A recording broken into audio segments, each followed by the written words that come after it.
सुमध्याह्न छात्रों, मैं डॉक्टर अंजलि आपके साथ जुड़ी हुई हूँ हिंदी विषय में पाठ्य योजना के निर्माण को लेकर चर्चा करने के लिए। तो आइए देखते हैं कि हिंदी विषय में हम एक प्रभावी पाठ्य योजना का निर्माण सरल तरीके से कैसे कर सकते हैं।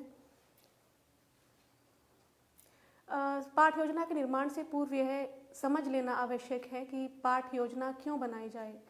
वास्तव में पाठ्य योजना शिक्षक की तैयारी होती है अपने छात्रों को लेकर, अपने विषय वस्तु या सामग्री को लेकर और अपनी शिक्षण विधियों को लेकर और साथ ही छात्रों के मूल्यांकन को लेकर।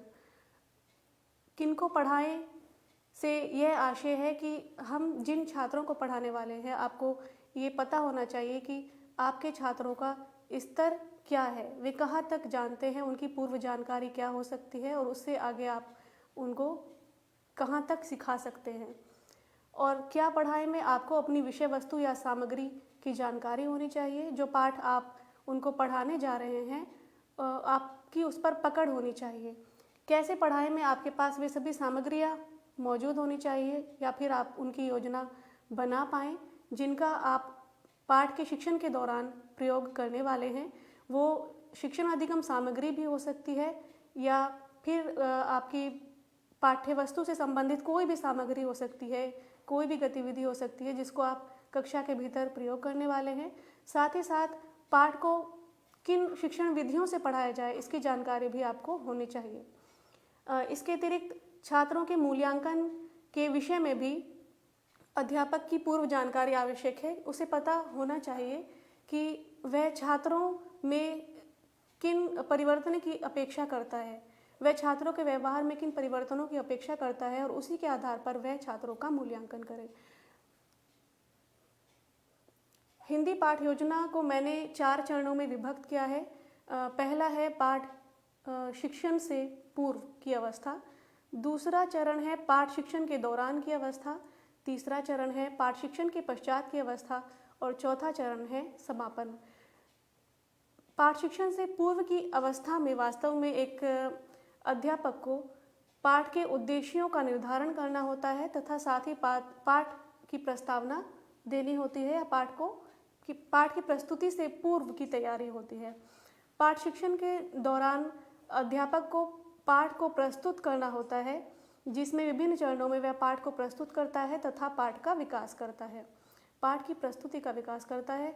पाठ शिक्षण के पश्चात की अवस्था में अध्यापक छात्रों की समझ का मूल्यांकन करता है कि छात्रों ने कितना सीखा है और इसके साथ ही उनके विचारों या भावों के विश्लेषण के साथ साथ ही विचारों या भावों के विश्लेषण के साथ साथ ही भाषा कार्य और पुनरावृत्ति प्रश्न भी इसके अंदर करता है। अंतिम चरण है समापन। समापन में गृह कार्य के साथ अध्यापक कक्षा के भीतर पाठ्य योजना का समापन कर देता है। तो आइए देखते हैं कि पहले चरण में जो कि पाठ शिक्षण आरंभ करने से पूर्व की अवस्था है उसमें अध्यापक को क्या तैयारी करनी चाहिए। पहली अवस्था में अध्यापक को सबसे पहले सामान्य विवरण अपनी पाठ्य योजना में लिखना होता है जिसमें आप अपने विषय, उपविषय, प्रकरण, कक्षा और कालांश और दिनांक आदि सामान्य जो विवरण है आप यह लिखते हैं। जैसा कि मैंने उदाहरण के तौर पर यहाँ आपको लिखकर भी दिखाया हुआ है। जैसे कि विषय में हिंदी कक्षा लिखते हैं आप और उपविषय में गद्य, पद्य या व्याकरण, इनमें से आप जो भी पढ़ाने वाले हैं वह एक यहाँ पर लिख देते हैं। और प्रकरण में आपको पाठ का नाम लिखना होता है या जो भी आप उपविषय या जो भी आप प्रकरण पढ़ाने वाले हैं उसका नाम आपको यहाँ पर लिखना होता है। शिक्षण उद्देश्य। शिक्षण उद्देश्य को हम 2 भागों में बांट सकते हैं, सामान्य उद्देश्य तथा विशिष्ट उद्देश्य। वास्तव में सामान्य उद्देश्य हिंदी शिक्षण के ही सामान्य उद्देश्य हैं जो गद्य, पद्य या व्याकरण से संबंधित हो सकते हैं।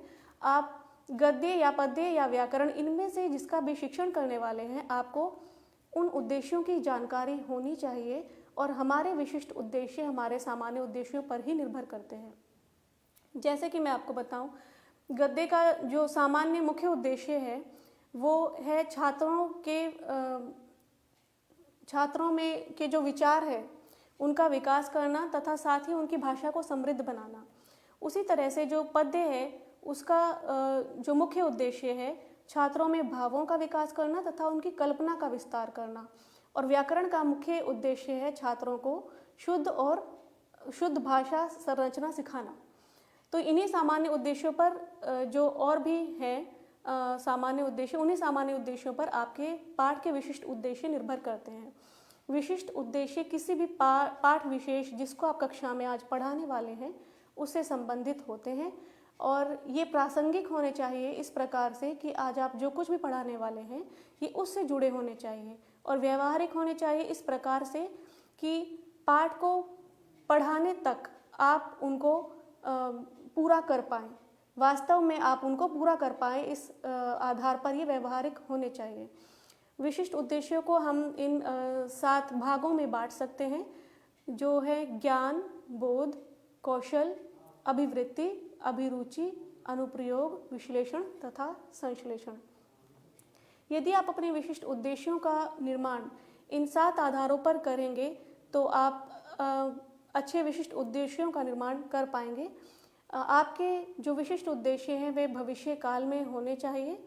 और ज्ञान, जब आप देखेंगे कि साथ में यहाँ पर एक ये एरो है, इसका ये जो नीचे की तरफ जा रहा है, इसका अर्थ ये है कि आप ज्ञान से शुरू करते हैं और फिर आप नीचे और गहराई में और जाते हुए आप विश्लेषण तथा संश्लेषण तक पहुँचते हैं, जो कि अंतिम इसका वर्गीकरण का जो अंतिम भाग है। तो आप देखेंगे कि जब भी आप उद्देश्य बनाते हैं तो ज्ञान तथा बोध से आपके उद्देश्य जो बनते हैं वो इस प्रकार के, उनमें शब्दावली हो सकती है कि छात्र बता पाएंगे, पता लगा पाएंगे, विवरण दे पाएंगे। बोध में आपकी जो शब्दावली वह इस प्रकार की होती है कि छात्र चर्चा कर पाएंगे, इसकी व्याख्या कर पाएंगे, रूपरेखा बना पाएंगे, अनुमान लगा पाएंगे। कौशल की जो शब्दावली है, कौशल जो भाषा कौशल है आपके, लिखना, पढ़ना, बोलना तथा सुनना, ये उनसे संबंधित है। अभिवृत्ति, आप पाठ पढ़ने के पश्चात छात्र की अभिवृत्ति में या उसके दृष्टिकोण में या उसकी सोच में क्या परिवर्तन आएगा, उससे संबंधित ही आपके उद्देश्य होते हैं, जिसमें आप छात्र अपने विचार प्रकट कर पाएंगे, अपना दृष्टिकोण बता पाएंगे या सुझा पाएंगे। इन शब्दावली में आप इनका निर्माण कर सकते हैं। अभिरुचि से संबंधित उद्देश्य छात्रों की रुचि का विकास करने पर आधारित हैं। इसकी शब्दावली इस प्रकार होगी: छात्र करके देखेंगे, कल्पना करेंगे, कविता या कहानी या निबंध की रचना करेंगे। अनुप्रयोग से संबंधित जो उद्देश्य हैं उसकी शब्दावली इस प्रकार होगी कि छात्र पूर्ण कर पाएंगे, हल कर पाएंगे, प्रयोग कर पाएंगे या निर्माण कर पाएंगे। अनुप्रयोग से संबंधित उद्देश्य वास्तव में छात्र ने जो कुछ भी कक्षा में सीखा है या जो जाना है उसका प्रयोग अपने दैनिक जीवन में वो कर पाए, इससे संबंधित है। विश्लेषण तथा संश्लेषण में छात्र वास्तव में जो सामग्री उन्होंने पढ़ी है, जो तथ्य उन्होंने पढ़े हैं, उनको तोड़कर और उनसे तर्कों के आधार पर निष्कर्ष निकालना सीखते हैं, जबकि संश्लेषण में छात्र विभिन्न तर्कों को साथ जोड़कर किसी निष्कर्ष पर पहुंचते हैं। इनकी शब्दावली इस प्रकार हो सकती है कि छात्र तुलना कर पाएंगे, वर्गीकरण कर पाएंगे और सारांश बता पाएंगे। शिक्षण अधिगम सामग्री। शिक्षण अधिगम सामग्री 2 प्रकार की होती है। सामान्य कक्षा सामग्री, जिसमें पाठ्यपुस्तक, श्यामपट्ट या श्वेतपट्ट, चौक, मार्कर पेन इत्यादि शामिल होते हैं। ये सामान्य कक्षा सामग्री है जो प्रत्येक कक्षा में उपलब्ध रहती है, जबकि विशिष्ट शिक्षण अधिगम सामग्री अध्यापक को प्रत्येक पाठ के अनुसार इसका निर्माण अलग अलग करना होता है। इसके भीतर जो भी आप पढ़ाने वाले हैं, यदि वह किसी वस्तु के बारे में है या किसी वस्तु का जिक्र हुआ है आपके पाठ में, तो आप वास्तविक वस्तु छात्रों को दिखा सकते हैं। उदाहरण के तौर पर यदि दराती शब्द आया है और आपके छात्र इस शब्द से परिचित नहीं हैं, तो आप वास्तविक दराती ले जाकर उन्हें दिखा सकते हैं। यदि वस्तु इतनी बड़ी है या इतनी कम उपलब्ध है कि आप उसको कक्षा के भीतर नहीं ले जा सकते, तो फिर आप उसका मॉडल दिखा सकते हैं। यदि उसका मॉडल भी ला पाना संभव नहीं है तो आप उसका चित्र दिखा सकते हैं, या आप रेखा चित्र के माध्यम से भी उसको बच्चों को समझा सकते हैं। यदि वह किसी जगह से संबंधित है या किसी नदी से संबंधित है, पहाड़ों से संबंधित है, तो आप मानचित्र के माध्यम से भी दर्शा सकते हैं। आप फ्लैश कार्ड के प्रयोग से बच्चों को सामग्री पढ़ा सकते हैं, चार्ट का प्रयोग कर सकते हैं, और आप पहले से ही रोलर बोर्ड में घर से लिख कर ले जाएं ताकि कक्षा में आपका लिखने का समय आपका खराब ना हो और वह आप छात्रों के सामने प्रस्तुत कर दें। इसके अतिरिक्त स्लाइड्स का प्रयोग कर सकते हैं, प्रोजेक्टर का प्रयोग कर सकते हैं। आमतौर पर अब विद्यालयों में प्रोजेक्टर भी होते हैं और जहां पर आप स्लाइड्स के माध्यम से छात्रों को जो आपकी सामग्री है उसको प्रस्तुत कर सकते हैं। आप छात्रों को कोई फिल्म दिखा सकते हैं पाठ से संबंधित, या फिर आप कोई ऑडियो टेप भी सुना सकते हैं। आपको उस शिक्षण अधिगम सामग्री का चयन करना चाहिए जो आपके पाठ के लिए सर्वाधिक उपयुक्त हो। कोई भी सामग्री ऐसी ना हो जो अनावश्यक रूप से जिसका प्रयोग किया जाए, अन्यथा वह एक बोझ की तरह से लगती है और बच्चे उतनी अधिक रुचि नहीं लेंगे जितनी वह तब लेंगे यदि उसको आवश्यकता के तौर पर या आवश्यकता के रूप में प्रयुक्त किया जाए। प्रस्तावना का अर्थ है कि अध्यापक पाठ को प्रस्तुत करने से पूर्व जो एक भूमिका बनाता है, वास्तव में वह प्रस्तावना है। हम इसको इस प्रकार से कह सकते हैं कि प्रस्तावना जो है वो पाठ की कुंजी है या पाठ की चाबी है। तो अध्यापक प्रस्तावना को इस प्रकार से छात्रों के सामने प्रारंभ करे कि छात्र पाठ में सर्वाधिक तौर पर रुचि ले पाएँ और ध्यानपूर्वक अध्यापक को सुन पाए। प्रस्तावना छात्रों को पाठ के निकट लाने का एक प्रयास होती है और इसका अंतिम प्रश्न आमतौर पर समस्यात्मक होता है और उस समस्यात्मक प्रश्न के उत्तर में अध्यापक पाठ्य सामग्री प्रस्तुत करता है। प्रस्तावना प्रश्न ऐसे होने चाहिए जिनसे छात्रों को सोचने और विचारने का मौका मिले और वे उनके दैनिक जीवन से संबंधित होने चाहिए। साथ ही प्रस्तावना प्रश्नों के क्रम में इसका ध्यान रखना चाहिए कि जो प्रश्न हैं वे एक दूसरे से जुड़े हुए हों और साथ ही उनका क्रम ऐसा हो कि जिसको आप ऊपर नीचे ना कर पाएँ। कहने का आशय है कि जो प्रश्न पहले पूछा जाना चाहिए वह पहले पूछिए और उसी के आधार पर अगला प्रश्न पूछिए और उसी के आधार पर अगला और उसी के आधार पर अगला प्रश्न पूछिए, यहाँ तक कि आप बच्चे को प्रस्तावना प्रश्न पर ले आएँ या एक समस्यात्मक प्रश्न पर ले आएँ। प्रस्तावना आप विभिन्न माध्यमों से आरंभ कर सकते हैं। आप प्रश्न पूछकर आरंभ कर सकते हैं या किसी वस्तु का चित्र दिखा सकते हैं या वास्तविक वस्तु दिखा सकते हैं, या फिर आप जो भी पाठ आप पढ़ाने जा रहे हैं उससे संबंधित कोई कविता या कहानी सुना सकते हैं। कोई खेल खेलकर, जो हो सकता है आपका जो पाठ है वो किसी खेल से संबंधित हो या फिर उसमें जिस बारे में कहा गया वो किसी खेल से निकल करके आता हो, तो आप कोई खेल खेलकर प्रस्तावना का आरंभ कर सकते हैं या फिर किसी पहेली या मुहावरे से आप प्रस्तावना का आरंभ कर सकते हैं या फिर कोई वीडियो दिखाकर आप प्रस्तावना का आरंभ कर सकते हैं। आमतौर पर देखा जाता है कि शिक्षक प्रशिक्षु प्रश्न पूछकर ही प्रस्तावना का आरंभ करते हैं, परंतु मेरा सुझाव यह है कि हमें अन्य माध्यमों से भी प्रस्तावना का आरंभ करना चाहिए और यह छात्रों के लिए अधिक रुचिकर होगा। इसके पश्चात अध्यापक उद्देश्य कथन लिखता है या उद्देश्य कथन कहता है कक्षा में कि आज हम इस कवि या लेखक के द्वारा लिखित इस कविता या फिर इस पाठ का अध्ययन करेंगे।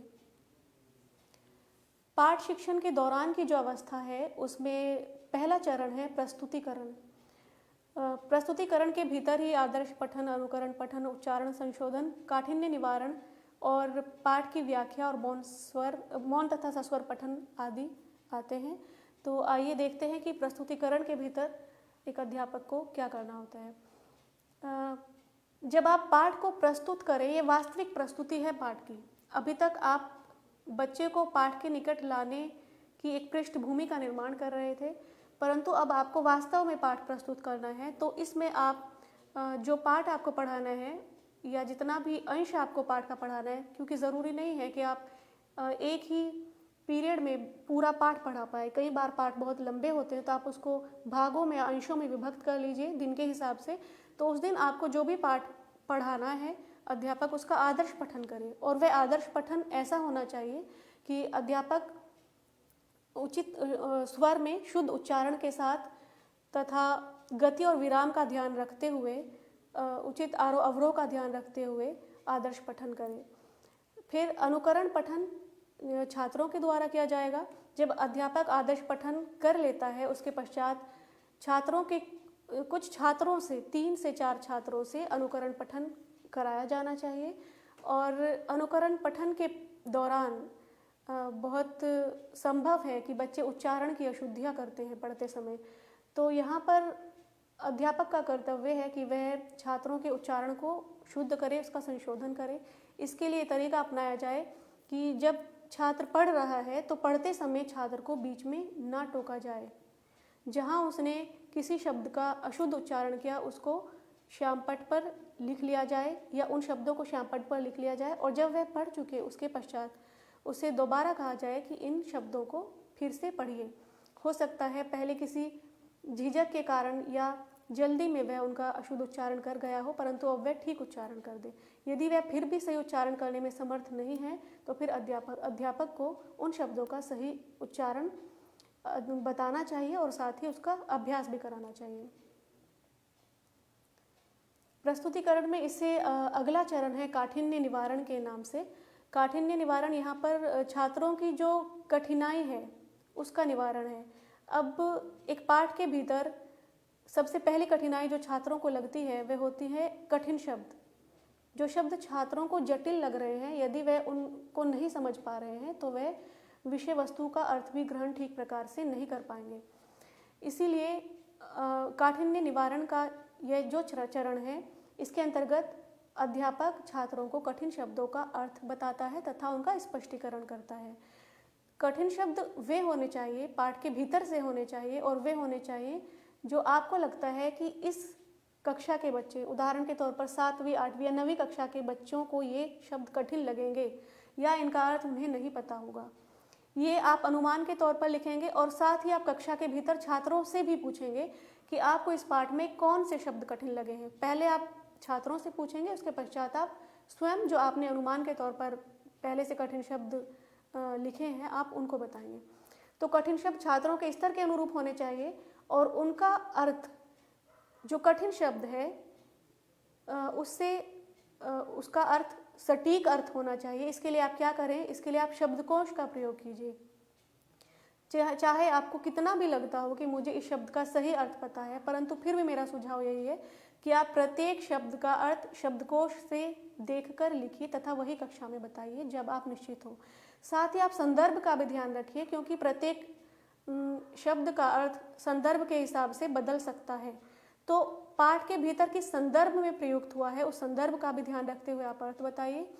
और साथ ही अर्थ जो आप बता रहे हैं उसकी कठिनाई का स्तर कठिन शब्द से कम होना चाहिए। ऐसा ना हो कि अर्थ जो आप बता रहे हैं वह इतना जटिल हो कि वो कठिन शब्द से भी अधिक कठिन बच्चों को लगे।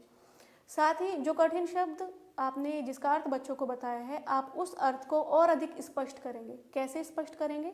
विविध विधियों के माध्यम से, जिनको हमने स्पष्टीकरण विधि के नाम से लिखा है। और यहाँ पर आपको वास्तव में उस विधि का नाम लिखना होगा प्रत्येक शब्द के सामने कि आपने उस शब्द का स्पष्टीकरण किस विधि से किया है। स्पष्टीकरण का जो मुख्य उद्देश्य है वह यह है कि छात्र कठिन शब्दों को और अधिक स्पष्ट तरीके से जो है उनका अर्थ समझ पाए। इसके लिए विभिन्न विधियों का प्रयोग किया जा सकता है। जैसे यदि वह कोई वस्तु है तो आप प्रत्यक्ष वस्तु दिखा सकते हैं। यदि वह वस्तु उपलब्ध नहीं है तो आप उसका मॉडल दिखा सकते हैं, चित्र दिखा सकते हैं, उसका रेखा चित्र बना सकते हैं। या फिर वह कोई जगह है तो आप मानचित्र के द्वारा आप उसको दर्शा सकते हैं। या फिर कोई ऐसा शब्द है कि उससे जुड़ी कोई कथा हो सकती है तो आप एक छोटी सी कथा उस शब्द से जुड़ी हुई वह भी आप बच्चों को सुना सकते हैं। जैसे सत्यवादी यदि शब्द है तो उसका अर्थ सच बोलने वाला होगा, और स्पष्टीकरण विधि में आप सत्यवादी हरिश्चंद्र की कथा सुना सकते हैं। और आप वाक्य प्रयोग के माध्यम से भी आप उन कठिन शब्दों का स्पष्टीकरण कर सकते हैं। उदाहरण के लिए सफलता एक शब्द है तो आप इससे वाक्य का निर्माण करवा सकते हैं। वाक्य का निर्माण यदि हम इसी उदाहरण को लेते हैं सफलता, तो सफलता में जो ता है वह प्रत्यय है। आप इसको प्रत्यय के माध्यम से भी स्पष्ट कर सकते हैं। आप छात्रों को बताइए कि इस शब्द में ता प्रत्यय है, और उसी प्रकार से असफलता यदि शब्द है तो आप छात्रों को बताएं कि इसमें उपसर्ग है। तो आप उपसर्ग के माध्यम से, प्रत्यय के माध्यम से, पर्यायवाची शब्दों के माध्यम से, विलोम शब्दों के माध्यम से और समास के माध्यम से, साथ ही संधि के माध्यम से आप इन कठिन शब्दों का स्पष्टीकरण कर सकते हैं। ये बहुत अधिक आवश्यक है। मैं इस पर जोर देकर आपसे ये कहती हूँ कि आप ज़रूर इस चीज़ पर थोड़ा सा ध्यान दीजिएगा और अपने कठिन शब्दों का अर्थ ठीक प्रकार से इन विधियों के माध्यम से छात्रों को समझाने का प्रयत्न कीजिएगा। प्रस्तुतिकरण का अगला जो चरण है वो व्याख्या है। यदि हम कविता की बात करते हैं तो कविता में व्याख्या बहुत अधिक आवश्यक होती है, क्योंकि किसी भी कविता के कई अर्थ निकाले जा सकते हैं। तो कवि का क्या अर्थ रहा होगा या आपका क्या उससे अर्थ निकलता है, आप उसकी व्याख्या कीजिए।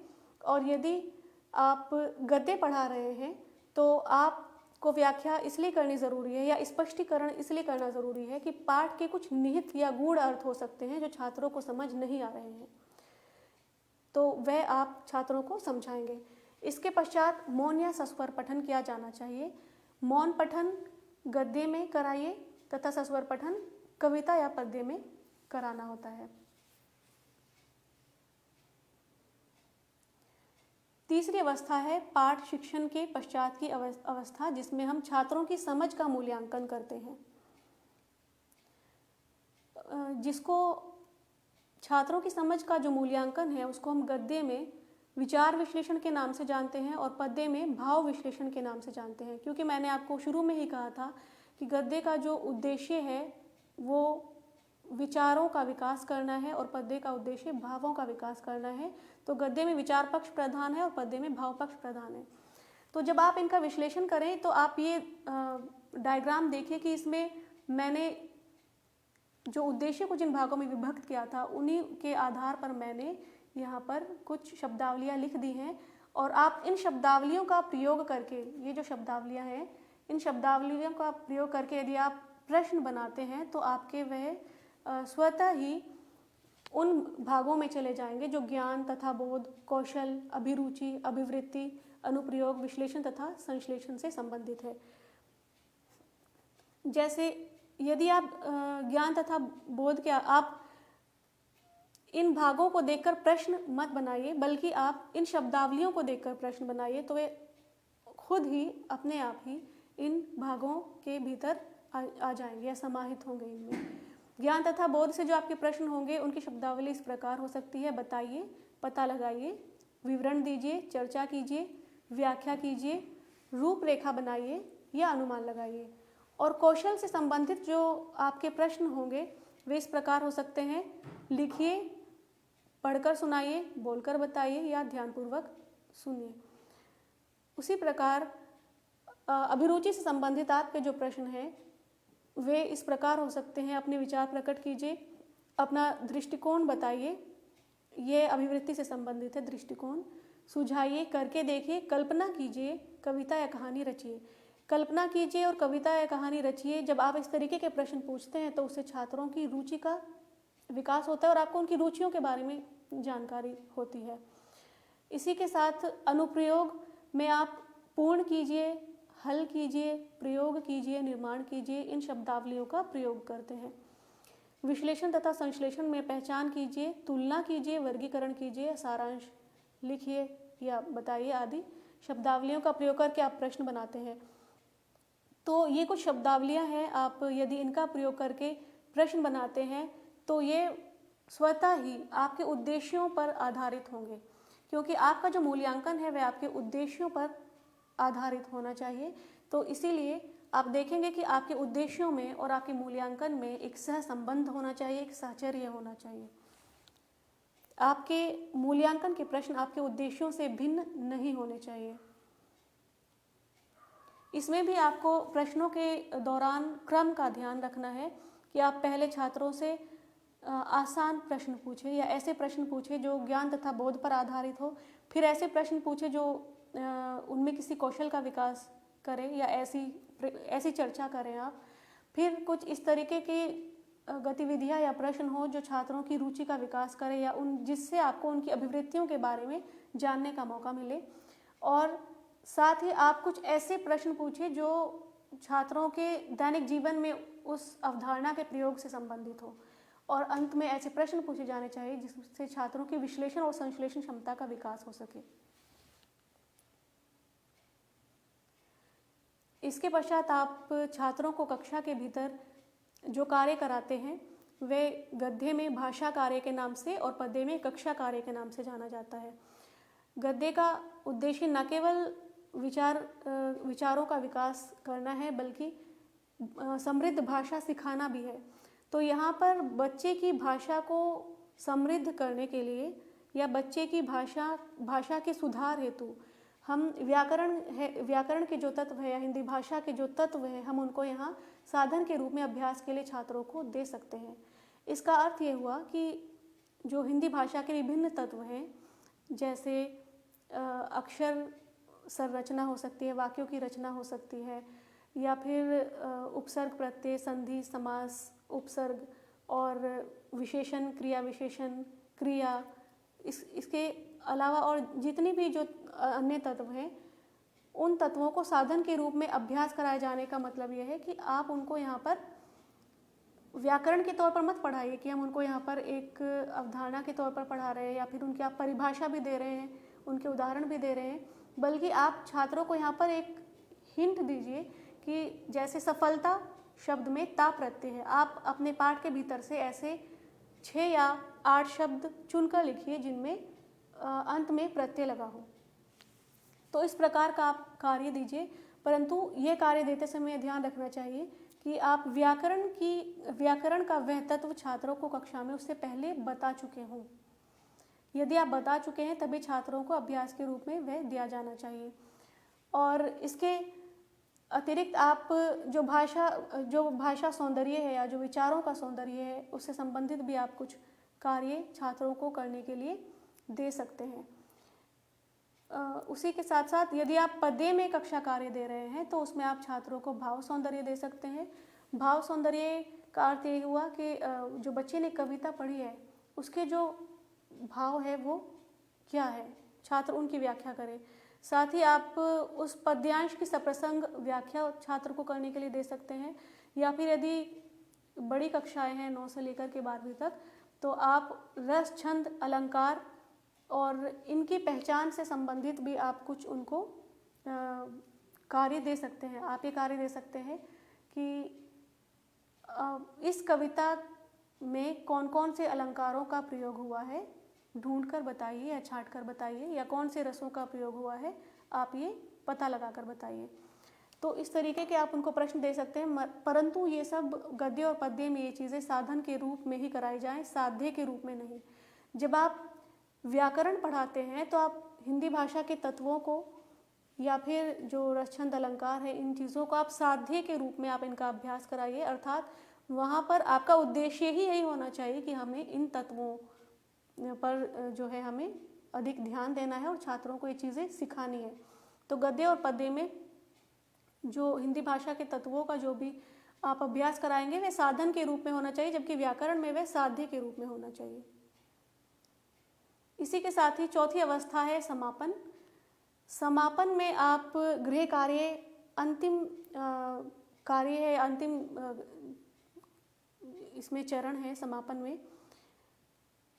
अब गृह कार्य कैसा हो? गृह कार्य ऐसा होना चाहिए जो व्यवहारिक हो, जिसको छात्र अपने घर जाकर कुछ करके देखें और उस पर फिर आगे वो हो सकता है कुछ लिखें। कुछ ऐसा कार्य दिया जाना चाहिए जो उनके अवलोकन तथा प्रयोगों पर आधारित हो। आप उनको कुछ ऐसा कार्य दे सकते हैं कि अपने आसपास देखिए, अवलोकन कीजिए, या फिर इस प्रयोग को करके देखिए और फिर उसके आधार पर आप आगे कुछ उनको कार्य दे सकते हैं। इसके साथ ही ऐसा गृह कार्य होना चाहिए जो छात्रों की चिंतन और तर्क शक्ति को बढ़ाए, यानी बच्चे सोच कर कुछ लिखे, विचार कर लिखे, ऐसा कोई कार्य दिया जा सकता है। इसके साथ ही ऐसा कार्य दिया जा सकता है जो रचना पर आधारित हो, यानी छात्र कुछ रचे।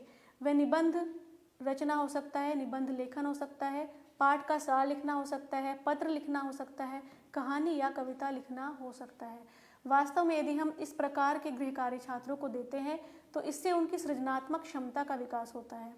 फिर अंत में आपको पाठ योजना के अंत में पर्यवेक्षक की राय के लिए थोड़ा सी जगह देनी होती है ताकि पर्यवेक्षक वहाँ पर अपनी टिप्पणी लिख सके। ये मैंने पाठ योजना का एक नमूना यहाँ आपकी आसान समझ के लिए रखा है। आप देखिएगा कि ये गद्य का एक पाठ है जिसका नाम है चिट्ठियों की अनूठी दुनिया और ये कक्षा 8 की किताब में है। इसके उद्देश्य हमने ज्ञान के आधार पर कुछ इस प्रकार से बनाए हैं। छात्रों को संचार के परंपरागत साधनों से अवगत कराना। बोध के आधार पर छात्र जीवन में पत्रों की महत्ता को समझ पाएंगे। कौशल के आधार पर छात्रों में चिट्ठी लिखने का कौशल विकसित करना और अभिवृत्ति के आधार पर संचार के परंपरागत तरीकों जैसे पत्र लेखन के प्रति छात्रों में सकारात्मक दृष्टिकोण विकसित करना। अभिरुचि के आधार पर इसका उद्देश्य हो सकता है छात्रों में पत्र लिखने की रुचि का विकास करना और अनुप्रयोग के आधार पर हो सकता है छात्र अपने किसी प्रियजन को पत्र लिखेंगे तथा उन्हें प्रेषित करेंगे। इसमें विभिन्न शिक्षण अधिगम सामग्रियों का प्रयोग किया जा सकता है, परंतु यहाँ पर मैंने 2 सामग्रियाँ ली है। पहली है वास्तविक पत्र, ताकि छात्र वास्तविक पत्र देखे और उसका जो आवरण होता है वह भी देखे कि उस पर पता किस तरीके से लिखा जाता है और पता लिखने का तरीका क्या होता है और पिन कोड आदि इन चीज़ों को भी वो देख पाए। तो इसलिए मैंने यहाँ पर वास्तविक पत्र लिया है शिक्षण अधिगम सामग्री के तौर पर। आपके जो प्रस्तावना प्रश्न हैं वे बच्चे के पूर्व ज्ञान पर आधारित होने चाहिए, यानी ऐसे प्रश्न हो जिनके बारे में बच्चे पहले से जानते हों। प्रस्तावना प्रश्न जब आप लिखेंगे तो छात्राध्यापिका या छात्राध्यापक क्रिया लिखे और साथ में यहाँ पर छात्रों की प्रतिक्रिया। यहाँ पर मैंने एक चित्र लिया है और साथ में बच्चों से पूछा है कि प्रस्तुत छायाचित्र में आपको क्या दिखाई दे रहा है। छात्रों की प्रतिक्रिया जो स्वाभाविक है वह होगी कबूतर चिट्ठी ले जाते हुए दिखाई दे रहा है। अगला प्रश्न इसी के आधार पर है, क्या वर्तमान में भी कबूतर संदेश ले जाते हैं? छात्रों की प्रतिक्रिया होगी नहीं, क्योंकि संभव है कि उन्होंने नहीं देखा होगा। फिर तीसरा जो प्रश्न पिछले प्रश्न के आधार पर है, अब कबूतर के स्थान पर संदेश कौन ले जाता है? इसकी एक स्वाभाविक सी प्रतिक्रिया आएगी डाकिया। फिर आप एक अन्य प्रश्न कर सकते हैं, अंतिम प्रश्न जो कि समस्यात्मक प्रश्न होगा, डाक के स्थान पर संचार के कौन से माध्यम आ गए हैं? कुछ छात्र इनके उत्तर दे भी सकते हैं और या फिर कुछ ऐसे भी संचार के माध्यम होंगे जिनको वो शायद नहीं बता पाएंगे। तो फिर इसी के आधार पर आप अपने पाठ की प्रस्तुति आरंभ कर देते हैं इस उद्देश्य कथन के साथ कि आज हम आपके पाठ्य पुस्तक में संकलित तथा अरविंद कुमार सिंह द्वारा लिखित चिट्ठियों की अनूठी दुनिया निबंध का अध्ययन करेंगे तथा इस पर चर्चा करेंगे। ये पाठ का प्रस्तुतिकरण यहाँ पर आरंभ हो जाता है जो पाठ की दूसरी अवस्था है। इसमें आदर्श पठन जैसा कि मैंने आपको बताया उस तरीके से ही यहाँ पर आपको लिखना है। अनुकरण पठन छात्रों के द्वारा कराया जाता है और उच्चारण संशोधन छात्रों ने जिन शब्दों का अशुद्ध उच्चारण किया है उनका संशोधन कराया जाएगा। काठिन्य निवारण में कठिन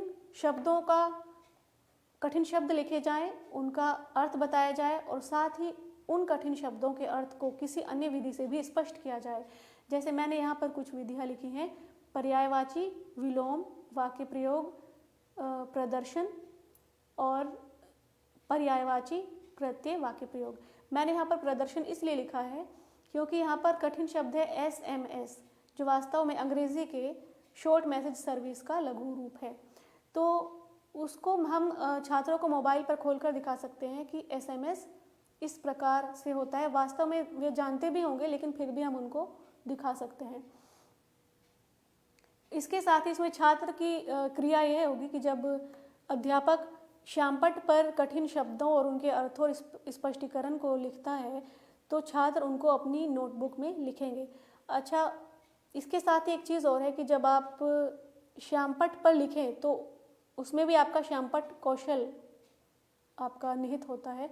श्यामपट्ट कौशल में आप जब लिखें तो आपकी लाइनें सीधी होनी चाहिए, टेढ़ी ना हो, अक्षर उतने बड़े होने चाहिए कक्षा के सभी बच्चे देख पाएँ और आपकी जो लेख है वह स्पष्ट होना चाहिए और चौक का रंग हल्का नहीं होना चाहिए, गहरा होना चाहिए। ये कुछ चीज़ें हैं जो आपको श्यामपट्ट पर लिखते समय ध्यान रखनी चाहिए। अगला इसमें चरण मौन पठन है। यदि आप गद्य पढ़ा रहे हैं तो आप मौन पठन ही कराएंगे, क्योंकि आप इतने बड़े बच्चों को 8वीं कक्षा में सस्वर पठन नहीं करा सकते। फिर आप जो पाठ के गूढ़ अर्थ है आप उनकी व्याख्या करते हैं, अध्यापक द्वारा उनकी व्याख्या की जाएगी। इसके साथ ही तीसरा चरण जो है ये विचार विश्लेषण है, जिसमें मैंने आपको पहले भी बताया है कि आप विचार विश्लेषण के प्रश्न किस प्रकार से बनाएं। इसमें आप जो हमारे प्रश्न सूचक शब्द होते हैं, जैसे क्या, कौन, कब, कहाँ, कैसे, इसी क्रम में बनाइए। ऐसा ना हो कि पहला प्रश्न ही आपने क्यों से पूछ लिया है और फिर अन्य प्रश्न आप कौन और क्या के प्रश्न कर रहे हैं। पहली बात, आपके प्रश्नों में एक क्रम होना चाहिए। आपके जो प्रश्न हैं वे क्रम के हिसाब से होने चाहिए। ऐसा ना हो कि जिस प्रश्न का उत्तर पहले पूछा जाना चाहिए वह बाद में पूछा जा रहा है। और साथ ही आपको प्रश्नोत्तर कौशल तथा पुनर्बलन कौशल का भी ध्यान रखना होगा। प्रश्नोत्तर कौशल यह है कि आप कक्षा में सभी छात्रों से प्रश्न पूछें। जो छात्र कक्षा में हाथ खड़ा नहीं कर रहा है, जवाब नहीं दे रहा है, उनसे भी आप प्रश्न पूछिए। पीछे की सीटों पर बैठे कुछ बच्चे जो कक्षा में रुचि नहीं ले रहे हैं, या फिर ऐसे बच्चे जिनको आपको लगता है कि समझ नहीं आ रहा है, आप उनको अपनी भाषा को सरल करके समझाइए और पूछिए। और पुनर्बलन कौशल में जब कोई भी छात्र सवाल का उत्तर देता है तो आप उसको शाबाशी दीजिए, उसकी प्रशंसा कीजिए, ताकि उसकी यह जो क्रिया है उत्तर देने की, यह पुनर्बलित हो और वह बार बार आपके प्रश्नों का उत्तर दे पाए, या फिर आप जो भी आप गतिविधियाँ कक्षा में करा पाते हैं वह उनमें संलग्न रह पाए। इसके बाद अंत में भाषा कार्य। इस पाठ में व्यापारिक शब्द आया है। व्यापारिक शब्द व्यापार के साथ एक प्रत्यय जोड़ देने से बनता है। एक प्रत्यय के योग से बनने वाले अन्य शब्दों को पाठ में खोजकर लिखिए। अब आप देखें कि इसमें हमने जो भाषा कार्य दिया है वह प्रत्यय के आधार पर दिया है। व्यापारिक शब्द इसी पाठ के भीतर आया है, तो उसी के आधार पर हमने यह गृह कार्य दिया है कि आप एक प्रत्यय से बनने वाले अन्य शब्दों को पाठ में से खोजकर लिखिए। इसके अतिरिक्त और भाषा कार्य क्या हो सकता है कि किसी प्रयोजन विशेष से संबंधित शब्दों के साथ कुछ नए शब्द जोड़ देने से नए शब्द बनते हैं। जैसे समाचार के साथ यदि आप पत्र जोड़ देते हैं तो समाचार पत्र बन जाता है। उसी प्रकार आप विभिन्न अन्य शब्दों के साथ पत्र के योग से नए शब्द बनाइए, तो बच्चा कुछ और नए शब्द बनाएगा। जैसे प्रशस्ति पत्र हो सकता है, या और भी अन्य शब्द हो सकते हैं। गृह कार्य में हम ये दे सकते हैं कि पहले तथा वर्तमान के संचार के माध्यमों जैसे पत्र बनाम इंटरनेट की एक तालिका बनाइए तथा उनके गुण दोष लिखिए। इसमें बच्चा पहले सोचेगा और पत्र बनाम इंटरनेट इनके गुण दोषों पर सोचेगा और फिर लिखेगा। इसके अतिरिक्त आप एक और गृह कार्य दे सकते हैं। पक्षी को डाके की भांति मानकर अपनी कल्पना से एक लेख अथवा कविता लिखिए। अब इसमें बच्चे की कल्पना का भी विकास होगा, वह सोचकर लिखेगा, और साथ ही उसकी जो रचनाशीलता है या जो रचनात्मकता है उसका भी विकास होगा। फिर अंत में आप पर्यवेक्षक टिप्पणी के लिए यहाँ पर जगह छोड़ते हैं। इसी के साथ आपकी पाठ योजना जो है उसका समापन हो जाता है। अभी आपके लिए गृह कार्य यह है कि आप पाठ्य वस्तु को पढ़िए, उसके बारे में सोचिए और अपनी हिंदी की पाठ योजना बनाइए। धन्यवाद।